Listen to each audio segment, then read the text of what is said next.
Good Lord! There was this week.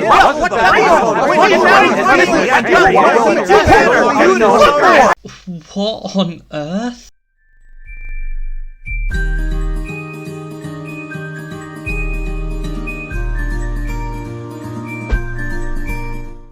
Hi, and welcome back to another Let's Shit on the Right Wing show. Today we are doing a video on someone who was recommended to me quite a bit a couple of weeks ago, called Bowlestrek. Bowlestrek?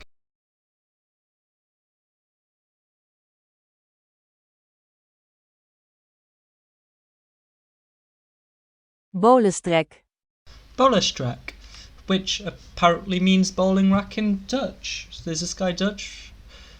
It sounds American. So just saying accent gives American. Might be American. Anyway, we are doing a video on Bowlestrek. This guy, that intro, I am sorry for that headache, because it's a headache each time I have to listen back to it to see if everything's edited correctly. But that headache is the intros to each of his videos. They are all shouting. Literally. Like, I named this guy the angriest person on YouTube, but boy was I wrong. They're not touching the surface when they're in comparison to Bowlestrek. Wow. So, I didn't know which video to do. All of those intros were... Everything I used in the intro was their intro from Space Babies all the way to Empire of Death. And I sat through a good few minutes of all of them with my partner trying to pick out which one I was going to do a video on him on. And they are all so outrageous that I couldn't pick. So I thought, hey, I might as well do a video on what he thought my favourite episode of the season was. And if you want to know, obviously you'll see it in this video, but see my ranking for the entirety of season 1 of Doctor Who in the description and in the iCard now. So without further ado, let's get into what Bowlestrek thought of 73 Yards. This week, Russell the pompous twit tries being mysterious. Too bad our dude is about as mysterious as a bucket of cat piss. Do you see what I mean by angrier than heel versus babyface? Because that was his intro to the video. And honestly, like, just look at the titles for each of these. I mean, I think the only thing that he can agree is that they're a type of trash. I mean, 8 episodes being a different type of trash. Like, you know what? Props for creativity. We begin with Dr. Nutty and Princess Zumi showing up to bastardize Wales, and Dr. Nutty and Princess Zumi are dressed like pumpkins. Oh yeah, and I forgot to say, he's also angry enough to give all the characters different nicknames to insult them. For example, Sheetcat was Doctor as Dr. Nutty, and Millie Gibson's Ruby as Princess Zumi. I mean, Maestro is attention seeker for some complete and utter unknown reason, but yeah, that's not this video. So I mean, he does mention Maestro later on, so there's that. Yeah. And this is a really long and tedious video to get through, considering it's all just a rant. So, this is going to be an interesting one, guys. Interesting indeed.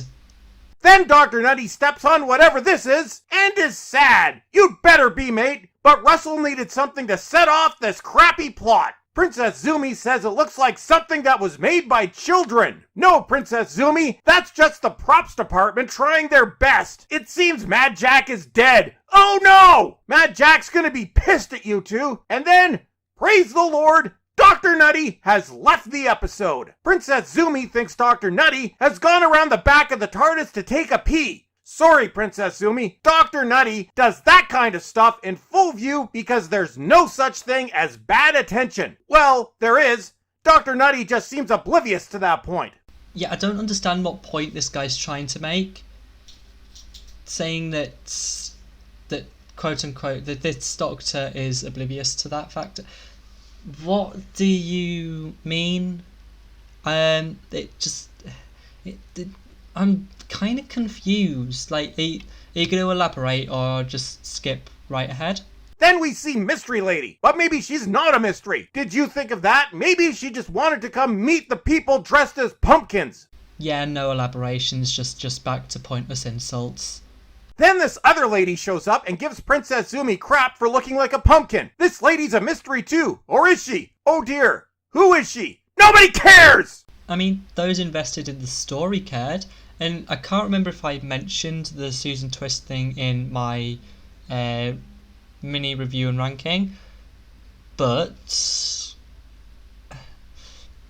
I did have a theory on who Twist's character who I thought Twist's character was after watching 73 Yards, because I thought Twist's character was just doing recon for someone bigger. Turns out it was obviously just an agent of Sutek, but I don't actually know how I feel about that looking back on it. Obviously I wrote that script on my rewatch of Series 1 at the beginning of last week before I made that video. So yeah, but anyway, back to the original point. Those that were invested in the story did give a shit. But obviously this guy, he just wants something to shout at. I don't even see the point in me making this video. This guy just obviously wants someone to shout at, because I don't think anyone's listening to him. It explains why he's so angry. Then Mystery Lady number 2 talks to Mystery Lady number 1, and then Mystery Lady walks off screaming. Must have told her about the ratings. Ah yes, the ratings. Let's talk about them. So the BBC did respond to these, and I'm just going to pull up a snapshot of the article Doc2 TV covered in regards to this. And a spokeswoman for the BBC told Times, overnight ratings no longer provide an accurate picture for all those who watch drama in an on-demand world. This season of Doctor Who premiered on iPlayer nearly 24 hours before broadcast, and episode 1 has already been viewed by nearly 6 million viewers and continues to grow. She concluded, Doctor Who remains one of the most watched programmes on iPlayer and is the BBC's top drama for under 35s this year, making it one of the biggest programmes for the demographic across all streamers and broadcasters. The show has already filmed another series due to air next year. Its future beyond that remains unknown. Now, every show's future is unknown, but that there proves that the ratings are still increasing at a rapid rate, and the BBC knows that overnight weekly ratings, they don't matter as much as they used to, because this generation that the show's targeted to tend to binge things. Look at Stranger Things. Like, that releases all at once, ignoring season 4, and everyone binged it as soon as it released. I know I did. I know my mates did. I know I had a good few days off work once part 1 and 2 of series 4 released, and I just sat and binged it all at once in one sitting, because that's how we view it. So most people that the show's now targeting are not gonna want to sit week by week and wait a week for the next episode to come out. They're just gonna wait till it's all done and just watch it. Like, as someone who is part of the target demographic, I do understand that, and I don't think it's that difficult to kind of wrap your head around. Then Princess Zumi heads into town, Mystery Lady continues to stalk her, and I'm bored. Then a crowd seems less than impressed to see Princess Zumi. They must have just watched the episode with the talking babies. Then Princess Zumi wants a room, but like a typical Zoomer, has no money. She then asks if she can pay with her phone, and the bar lady seems less than impressed. Life exists without your phone, Princess Zumi. That wasn't the point of that joke, and you know it. The whole point of that kind of joke was to kind of be like, what do you think we are? Outcasts? Just because they're in a little Welsh village? Wasn't a talk down on Zoomers. By the way, I did not know that was a term until this video. You relying on technology, because the world relies on technology. That wasn't a social commentary on that, believe it or not. And I know you're entitled not to believe that, but fair enough. But the whole point of the joke was pointing and laughing at stereotypes that people in small villages don't have the same technology that we do. So, yeah, I just think that was a pointless dig at the target audience.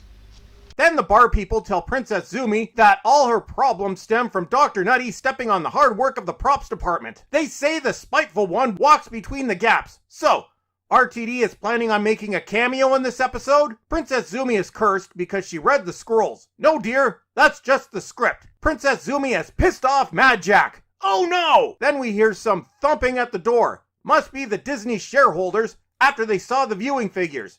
Nope, it's just this dude with something called a pasty. What the hell is a pasty? Somebody tell me in the comment section. Y'all have some strange food over there. So, I don't travel out of the UK a lot, so I didn't actually know that pasties were a British thing, and I know that's very kind of stupid of me, and that says a lot about me, I know, but I just assumed they had pasties like in America too. You don't. I feel bad for this guy. I genuinely do. Angry at the world because no one's listening. Doesn't know what a pasty is. What a sad, sad, sad individual. Then everybody laughs at Princess Zumi, and she gets pissy. Then Princess Zumi runs off and pines for Dr. Nutty. Well, that makes one. Then Bar Lady kicks out Princess Zumi because she's tired of her Zoomer crap. Hey, something I can actually talk about. It's not because of quote-unquote Zoomer crap. I'll just play you the clip, like, right now. I said to Josh, I said, we haven't seen you. He said, I'm never coming back. I said, why? And he said, ask her. So I'm asking you, why? I think he meant ask her. Well, I made it very clear to Josh. You will be packing and going. And we won't see you again as of today. Is that understood?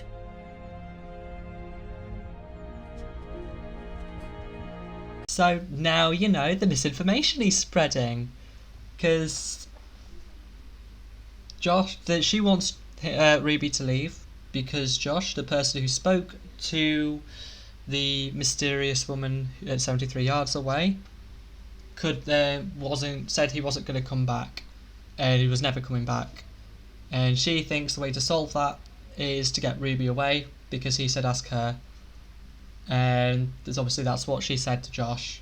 So, yeah, there you go. Misinformation done for. Oh Christ. Let's continue on. On this shit show of a ride of Bowlestrek. I've forgotten how to pronounce the name again.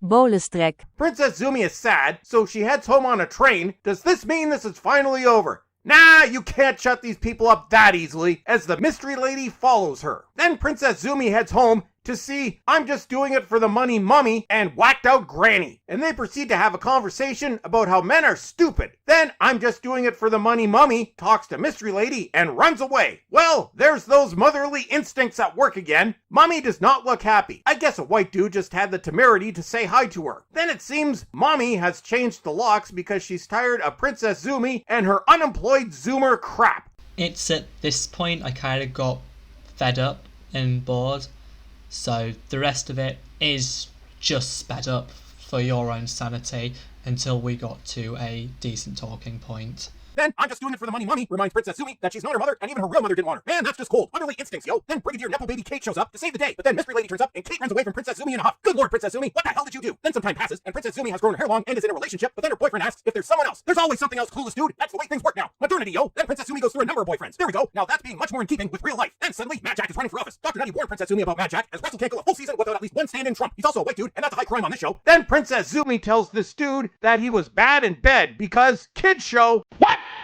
That is proper skinny. I've never seen it from the outside. It's like a special effect. Boy, matchstick man. You're not.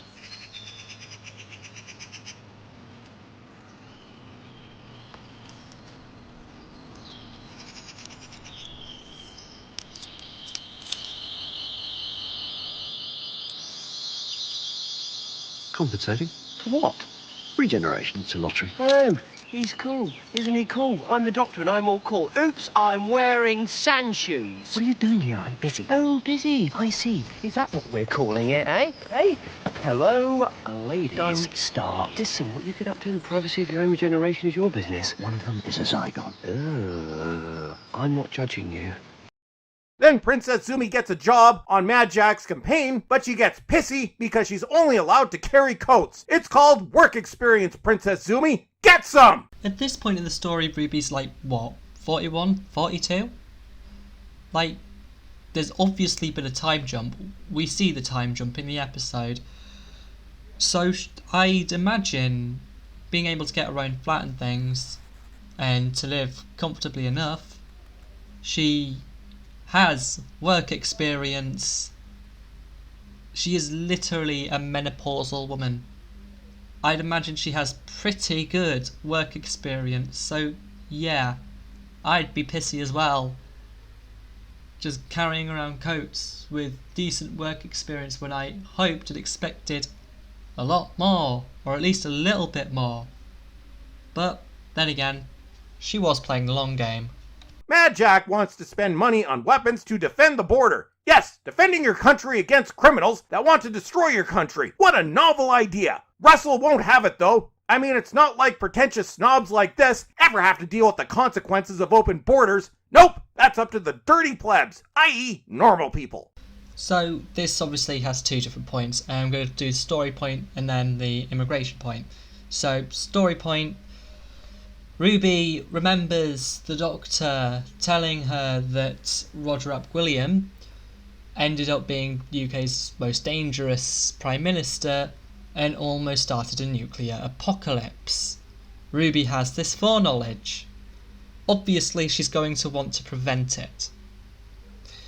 Now, in regards to the defending the borders thing and how normal people suffer the worst from immigration, who the hell do you think staffs hospitals and things? I mean, in the UK, this is a lot of talks, and people are saying, and we've had the Conservatives and Reform saying, stop the boats, send them to Rwanda, not knowing that our corner shops, a lot of our medical staff and necessity staff are housed by the legal immigrants that we helped into our country in the first place after World War II. Like, their ancestors, we helped them, and now we're Conservatives and the right wing want to fuck up their kids. Just saying.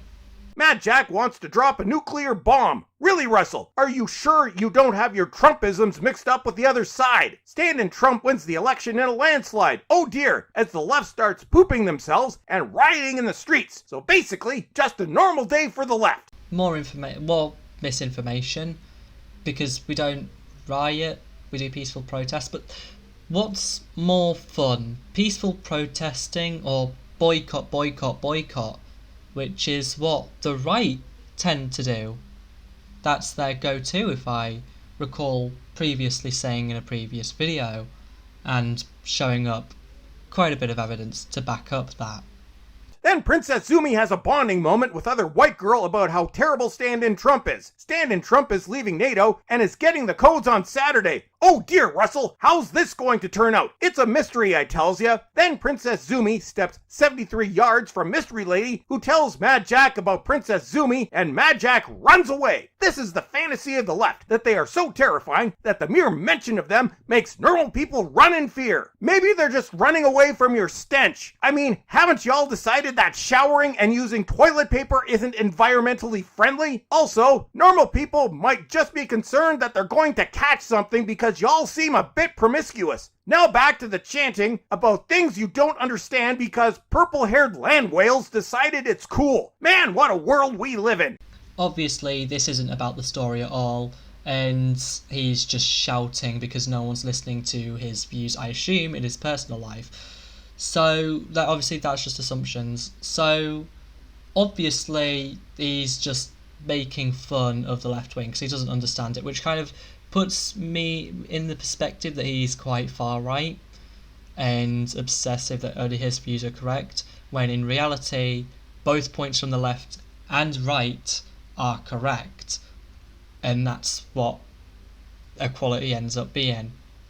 So I know the whole point of this is to point and laugh at people like them, like people like this guy, and that's the whole point of it. But that was a lot to unpack and a lot of insulting. Like, I might have been wrong. Maybe the right wing's approach isn't just boycotting. It's also insulting because no one's actually listening to them. By the way, if you haven't seen my response to this video, I'd give that a watch because then you'd know how I feel on people trying to insult me. I don't give a two flying fucks. Believe it or not, we can take people having a go at us and insulting us. You, by the sounds of things, can't. I think that's a good place to leave Bowlestrek because honestly, it's just the same rambling. Like, this entire video that they made about 73 yards, calling it mystery trash, didn't kind of prove any point. It's just to kind of push his own ramblings. There is complete bias in this, and it's not a balanced review. So you can't really judge the show. And if you're looking for people like Bowlestrek for review content, I wouldn't go to it. Personally, I'd recommend not doing that because it's not review content. It is just pushing a far right basis view. That's all it is. That's all Bowlestrek is. So I wouldn't be surprised if he ended up being best mates with Nigel Farage. Anyway, thank you all very much for watching this video. On the note of not going to this guy and checking out their content, don't send any hate over to this guy. It's completely unnecessary. There's no need. I need to start saying that at the end of every single Let's Shit on the Right Wing video. So let's get into that habit. But apart from that, thank you very much, and we will see you next time. Bye.